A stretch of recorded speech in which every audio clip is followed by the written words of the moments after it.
تو یہ جو کہا جاتا ہے کہ حدیث ہے، بلکہ صحیح حدیث، کہ شہداء کی روح پرندوں کے جسموں میں ہے اور وہ جنت کے باغوں میں جا کے جناب درخت سے پھل کھاتی ہیں، وہ بھی یہ برزخ میں ہے؟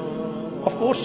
اچھا. اس کی وجہ یہ ہے کہ دیکھیں اصل میں جو برزخ ہے نا، یہ آخرت اور دنیا کے درمیان ایک پردہ ہے. ٹھیک ہے.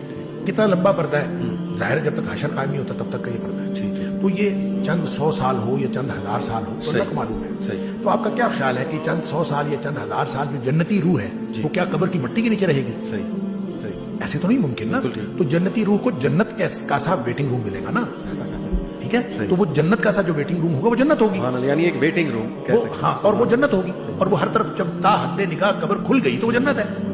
یعنی اس کو ہم یہ کیسے کہہ سکتے ہیں کہ وہ جنت نہیں ہے؟ وہ یا برزخ ہی ہوگا، لیکن برزخ میں اس کے حالات جو ہیں وہ جنت والے ہوں گے. صحیح. دوسری بات یہ ہے کہ اس کو ایک اور اینگل سے بھی دیکھنے کی ضرورت ہے ان ساری باتوں کو. دیکھیں انسان یہاں سے فوت ہوتا ہے